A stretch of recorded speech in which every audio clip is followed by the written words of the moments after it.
श्री गुरुचरित्र अध्याय 31. श्री गणेशाय नमः. श्री सरस्वते नमः. श्री कुलदेवताय नमः. श्री गुरुभ्यो नमः. सिद्धमुनी नामधारकाला म्हणाले, पुढे जे अपूर्व घडले त्या श्रवण कर. योगेश्वरांनी त्या स्त्रियांचे सकळ धर्म सांगितले आणि त्या स्त्रियेला ते म्हणाले, हा भवसागर तरुण पार जाण्यासाठी स्त्रियांनी कोणते आचरण करावे ते मी तुला सांगतो. तसेच स्त्रियांनी पती जिवंत असताना किंवा त्याचे निधन झाल्यावर धर्माचे आचरण कसे करावे याविषयी सविस्तर सांगतो, त्या श्रवण करावे. स्कंद पुराणातील काशीखंडामध्ये स्त्रियांच्या आचारधर्माविषयी विस्तृत सांगितले आहे, ते एकचित्ताने ऐक. महर्षी अगस्ती त्यांची पतिव्रता भार्या महाज्ञानी लोपामुद्रा हिच्यासह काशी क्षेत्रात राहत होते. तिच्या इतकी श्रेष्ठ पतिव्रता अन्यत्र कुणीही नव्हती. ते उभयता तिथे राहत असताना एक अद्भुत घटना घडली. अगस्ती मुनींच्या शिष्यांमधील विंध्य नावाचा शिष्य भूतलावर पर्वतरूपाने राहत होता. विंध्याचल नावाचा तो पर्वत अपूर्व वनराजी आणि शिखराने शोभायमान होता. ब्रह्मर्षी नारद मुनी भ्रमण करीत तेथे गेले. विंध्याचल पर्वताला पाहून त्याला आनंद झाला. त्याने विंध्य पर्वताची प्रशंसा केली. नारद म्हणाला, तुझ्यासारखा दुसरा पर्वत नाही. तुझ्याजवळ समस्त वृक्ष आहे. तुझा परिसर अतिशय रमणीय आहे. मात्र एक उणीव आहे. तू मेरू पर्वता एवढा मोठा नाहीस. तू लहान असल्यामुळे तुला महत्त्व लाभलेले नाही. नारद असे म्हणताच विंध्य रागवला आणि तो तात्काळ आकाराने वाढू लागला. मेरू पर्वता एवढा होण्याचा त्याने प्रयत्न केला. विंध्याचल वाढत वाढत सूर्यमंडळासमोर आला आणि थेट स्वर्गापर्यंत पोहोचला. त्यामुळे विंध्य पर्वताच्या दक्षिणेस रात्रंदिवस अंधारच पडू लागला. सूर्याचे किरण तिथवर पोहोचनासे झाले. यज्ञादी कर्मे बंद झाली. सर्व ऋषी इंद्राच्या भुवनात जाऊन विंध्य पर्वताच्या कृत्याविषयी त्याला सविस्तर सांगू लागले. तेव्हा इंद्र रागावला आणि ब्रह्मदेवापाशी जाऊन त्याने विंध्य पर्वताविषयीचा सर्व वृत्तांत त्याला सांगितला. ब्रह्मदेव म्हणाला, काशी येथे राहणाऱ्या अगस्त्य ऋषीला दक्षिण दिशेस पाठवावे. दक्षिण दिशेकडे सर्वत्र अंधार आहे, म्हणून त्याला तिथे पाठवावे. विंध्याचल हा अगस्तीचा शिष्य आहे. गुरुसमोर येताच तो नम्रपणे दंडवत घालेल. तेव्हा अगस्ती त्याच्या शिष्याला वाढू नकोस असे सांगेल आणि विंध्याने नमन करताच त्याचे शिखर भूमी समान होईल. तेव्हा तुम्ही आता काशी क्षेत्री जावे आणि अगस्ती ऋषीला विनंती करून दक्षिणेस पाठवावे. ब्रह्मदेवाने इंद्राला असे सांगितले. तेव्हा इंद्र त्याचा निरोप घेऊन त्वरेने निघाला. इंद्र व बृहस्पती ऋषींसह व अन्य देवांसह लगेचच काशीपुरीत आले. इंद्र व सर्व ऋषी अगस्ती ऋषींच्या आश्रमात आले. तेव्हा देवांचे गुरु बृहस्पती सुद्धा त्यांच्या सोबत होते. अगस्तीने त्यांना आलेले पाहून त्या सर्वांचे नमस्काराने स्वागत केले आणि अर्घ्य व पाद्य देऊन त्यांचे पूजनही केले. देवानी आणि बृहस्पतींनी अगस्तींची स्तुती केली आणि पतिव्रता लोपामुद्राचीही प्रशंसा केली. देवगुरु बृहस्पती पतिव्रतेची कीर्ती सांगताना म्हणाले, पूर्वी पतिव्रता होऊन गेल्या, मात्र लोपामुद्रेशी त्यांची तुलना होऊ शकत नाही. अरुंधती, सावित्री, सती, अनुसया आणि शांडिल्य ऋषींची पत्नी या विख्यात पतिव्रता आहेत.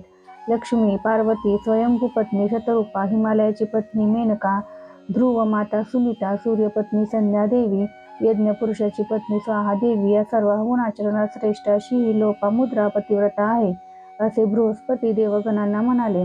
पतिव्रतेचे आचरण कसे असावे हे विस्तारपूर्वक सांगताना बृहस्पती म्हणाले, पुरुष जेवून उठल्यानंतर स्त्रीने प्रसाद म्हणून अन्न ग्रहण करावे. दुसरी सेवा अशी की पुरुष उभा असेल तर तिने उभे राहावे.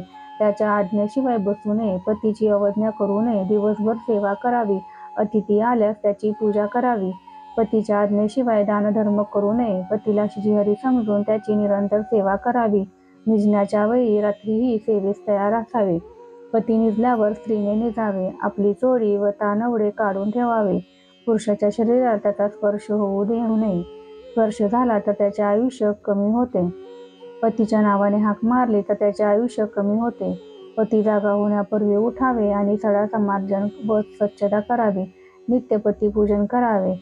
त्याचे चरण तीर्थ घ्यावे. त्याच्या चरणी मस्तक ठेवून तुम्ही शंकर आहात असे म्हणावे. आपला पती घरात असताना सर्व शृंगार करावा. पती दुसऱ्या गावाला गेला असता शृंगार करू नये. पती जर निष्ठुर वचन बोलला तरी मनात राग धरू नये. क्षमा करा म्हणून त्याचे पाय धरावे. मनात राग धरू नये अशी विनवणी करावी. पती बाहेरून घरी येताच हातातील कामे बाजूला सारून त्याला सामोरे जावे. पतीला नमस्कार करून काय आज्ञा आहे असे विचारावे आणि जे त्याच्या मनात येईल त्याप्रमाणे वागावे. हे देवतांनो, आता पतिव्रतेची लक्षणे सांगतो, त्यास ऐकावे.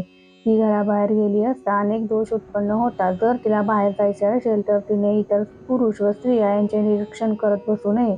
लगेच घरी यावे. आपल्याच घरी असावे. तिने जर घराबाहेर पाहिले तर तिला घुबडाचा जन्म येतो. लोपामुद्रा सतीचे व्रत किती थोर आहे हे पहा. ही पतिव्रता घर सोडून बाहेर जात नाही. सकाळ होण्यापूर्वी सडा समार्जन करते. देवपूजेची उपकरणे घासून ठेवते. गंधा अक्षता तयार ठेवते. फुलांच्या वाती बनवते आणि 5 रंगाच्या रांगोळ्या घालते. पती अनुष्ठान करून आला की सर्व तयारी तात्काळ करते. पतीचे चित्त ओळखून ती वागते. पती घरी असताना त्याला अन्न वाढून जे उष्ट असेल ते प्रसाद म्हणून ग्रहण करते आणि पती दूर असेल तेव्हा प्रथम अतिथीस व नंतर गायीस अन्न देऊन जे उरेल ते प्रसाद म्हणून घेते. अतिथीस अन्न देऊन किंवा धेनूची पूजा करून मग पतिव्रतेने भोजन करावे, तेच उत्तम भोजन होय. पतिव्रतेने घर नेहमी स्वच्छ ठेवावे. पतीच्या आज्ञेबाहेर धर्म, व्रत, उपवास वगैरे करू नये. नगरात कसलेही समारंभ, उत्सव होत असले तरीही तिथे जाण्याचा हट्ट करू नये. शिवाय तीर्थयात्रेस, विवाह समारंभात जाण्याचा हट्टी करू नये. पुरुष समाधानी असेल तर आपण असंतुष्ट असू नये आणि तो असमाधानी असेल तेव्हा आपण संतुष्ट असू नये. पतिव्रतेने रजस्वला असताना बडबडू नये, मौन बाळगावे, वेदपठण ऐकू नये, पुरुषास मुख दाखवू नये. असे आचरण तिने 4ही दिवस करावे. नंतर स्नान केल्यावर पतीचे मुख पाहावे.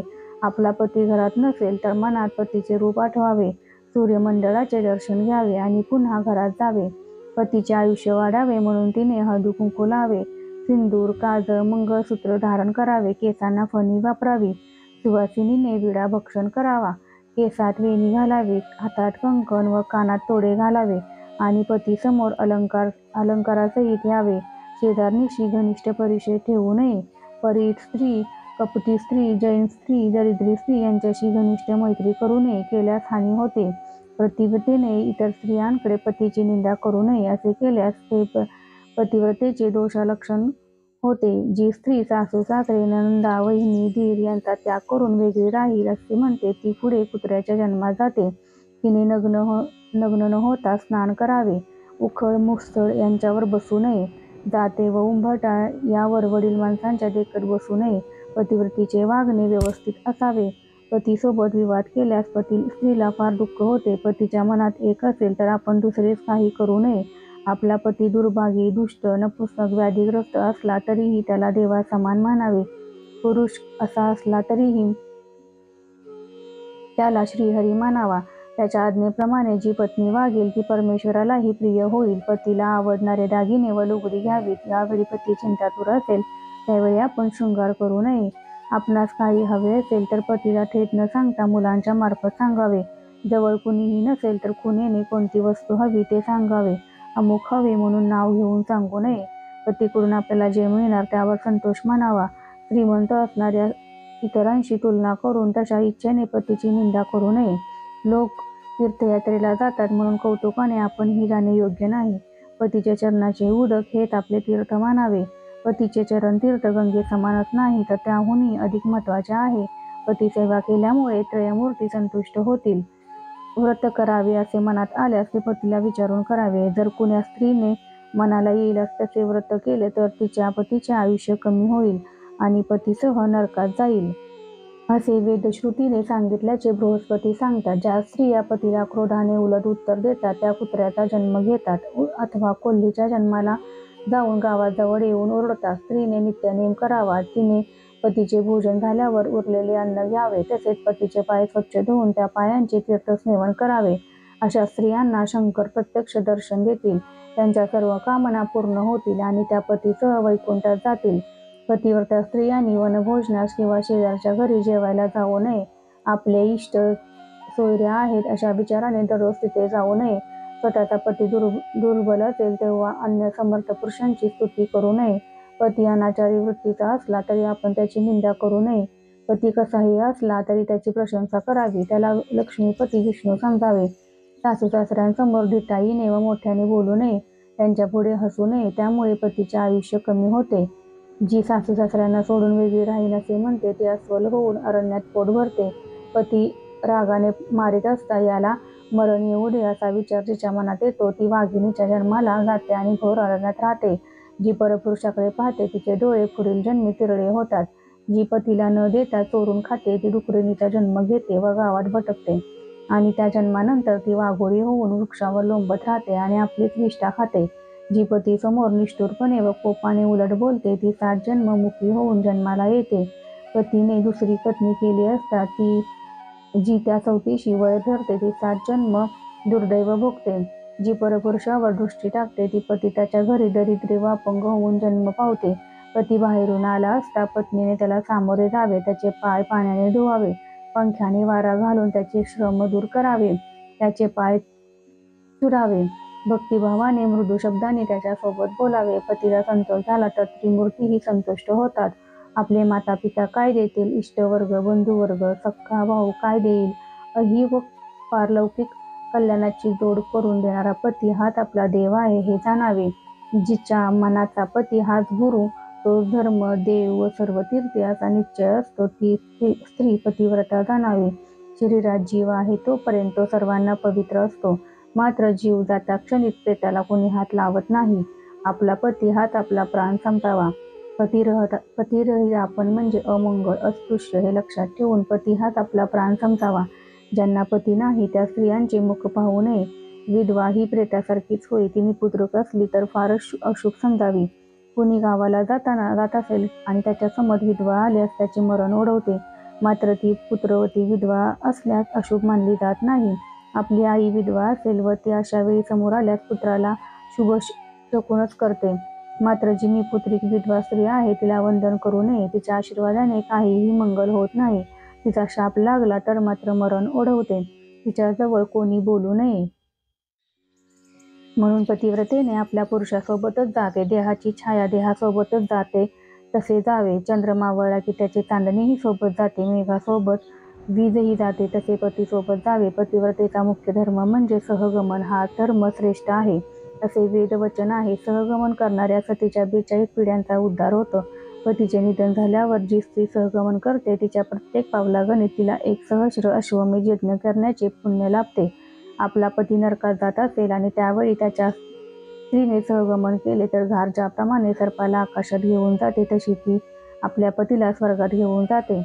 सती गेलेल्या स्त्रीला पाहताच यमदूत पाठ फिरवतात आणि तिच्या पतीला सोडून देऊन यमाकडे पळत जातात.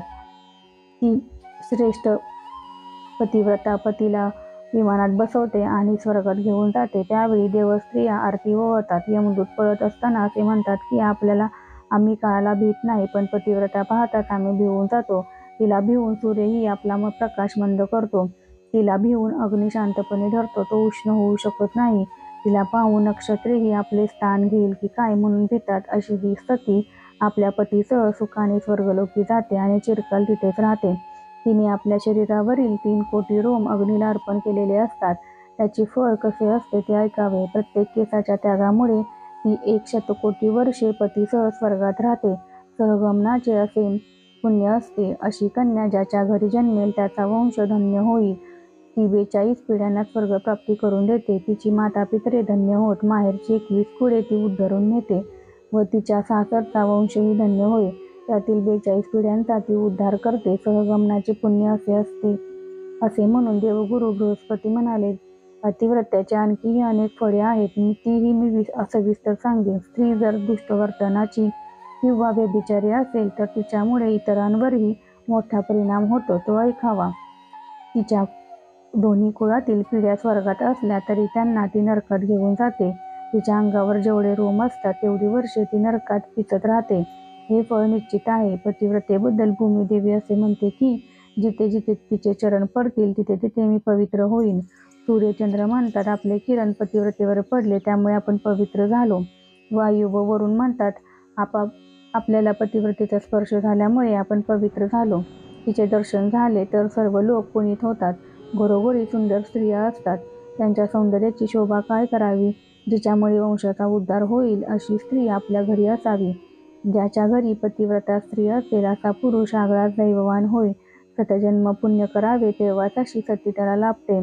अशा स्त्रीमुळे पुरुषांचे 4ही पुरुषार्थ साध्य होतात. अधिक पुण्यही असेल तरच पतिव्रता स्त्री लाभते. ज्याच्या घरी अशी साध्वी स्त्री नसेल त्याला कसलाही पुण्यलाभ होत नाही. यज्ञादी कर्माचा तो अधिकारी देखील होत नाही. ज्याच्या घरी पतिव्रता स्त्री नाही त्याला अरण्य आणखी किती दूर असणार. तो जन्माला येणेही व्यर्थ, कारण सर्व धर्मकार्यामध्ये तो बहिष्कृत समजावा. पण अशी सती ज्याला मिळते त्याच्या हातून सर्व पुण्य घडतात. सतीमुळे पुत्र संतान प्राप्त होते आणि परलोक स्वर्गलोक यांचा लाभ होतो. जो पुरुष स्त्रीविरहित असतो त्याच्या हातून कर्माचे आचरण घडत नाही. तो देवकार्य व पितृकार्य यास अयोग्य असतो. जे पुण्य गंगा स्नानाने घडते ते सतीच्या दर्शनाने लाभते. महापापी पवित्र होतो. 7 जन्मांच्या पापाचे क्षालन होते. अशा प्रकारे देवगुरु बृहस्पती पतिव्रतेचा आचारधर्म सांगत असल्याचे सरस्वती गंगाधरांनी श्रोत्यांना सांगितले. सिद्धमुनी नामधारकाला म्हणाले, गुरुचरित्र ही पुण्याची राशी आहे. सरस्वती गंगाधर म्हणतो, ते श्रवण केल्यास लोकांना उत्तम गती प्राप्त होते. जे मनात आहे ते प्राप्त करून देणारे असे हे श्री गुरुचरित्रामृतातील पतिव्रता निरूपण आख्यान आहे. अशा रीतीने श्री गुरुचरित्रामृत ग्रंथामधील परमकल्पतरू कथांमधील श्री नृसिंह सरस्वती उपाख्यानाच्या अनुषंगाने सिद्ध व नामधारक संवादामधून घडणारा पतिव्रता आख्यान वर्णन करणारा हा 31वा अध्याय पूर्ण झाला. हा अध्याय श्री गुरु दत्तात्रयांचरणी अर्पण करीत आहे. श्री गुरुदेव दत्त.